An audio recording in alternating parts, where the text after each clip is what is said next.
রাজধানী ইব্রাহিম কার্ডিয়াক হাসপাতাল থেকে সরাসরি যুক্ত হচ্ছেন আমাদের সহকর্মী আলিমুজ্জামান সাফওয়ান। সাফওয়ান, আসলে খুবই দুঃখজনক একটি ব্যাপার। জিয়াউর রহমানের পরিবারের সদস্যদের কারোর সাথে কথা হয়েছে কিনা এই হঠাৎ করে তার মৃত্যু নিয়ে? আসলে তার পরিবার কি বলছেন এবং তার মৃত্যু নিয়ে আসলে চিকিৎসকদেরই বা বক্তব্য কি, সব মিলিয়ে যদি আমাদেরকে জানাতেন।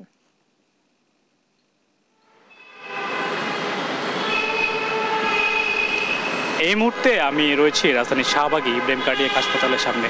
আপনারা যেমনটি জানেন যে আজ দুপুরে কিন্তু জাতীয় দলের যে দাবার খেলোয়াড় গ্র্যান্ডমাস্টার জিয়াউর রহমান তিনি কিন্তু এই হাসপাতালে সন্ধ্যার কিছুক্ষণ পর মৃত্যুবরণ করেন।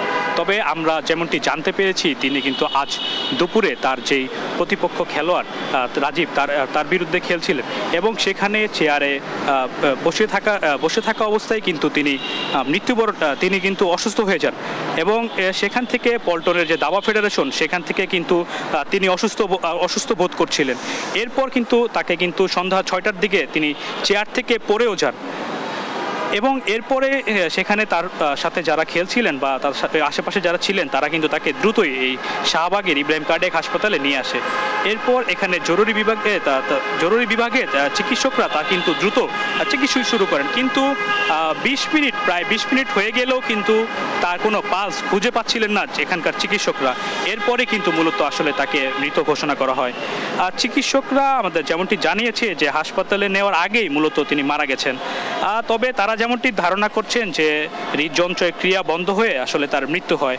এছাড়া জাতীয় দলের যে দাবার যে গ্র্যান্ডমাস্টার জিয়াউর রহমান তার জন্ম কিন্তু 1974 সালে এবং 1993 সালে কিন্তু তিনি আন্তর্জাতিক মাস্টার খেতাব পান।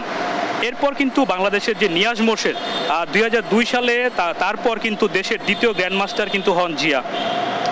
2005 সালে অক্টোবরে তিনি কিন্তু বাংলাদেশের যে দাবারু তাদের মধ্যে কিন্তু তিনি সর্বোচ্চ রেটিং অর্জন করে। মৃত্যুকালে কিন্তু আসলে তার বয়স হয়েছিল 50 বছর। তার এই অকাল মৃত্যুতে কিন্তু দেশের যে দাবা অঙ্গন সেখানে কিন্তু শোকের ছায়া নেমে আসে এবং সর্বশেষ যে তথ্য আমরা পেয়েছি তাকে কিন্তু এই হাসপাতাল থেকে তার পরিবারের সদস্য এবং স্বজনরা তার যেই বাসভবন রাজধানীর মোহাম্মদপুরে সেখানে কিন্তু নিয়ে গেছেন এবং সেখানে হয়তো তার যে দাফন এবং জানাজার ব্যাপার সেটি কিন্তু সেখান থেকে হয়তো জানানো হবে। এই ছিল আসলে রাজধানীর ইব্রাহিম কার্ডিয়াক হাসপাতাল থেকে আমার কাছে সর্বশেষ। ইব্রাহিম কার্ডিয়াক হাসপাতাল থেকে যুক্ত হয়েছিলেন আমাদের সহকর্মী আলিমুজ্জামান সাফওয়ান।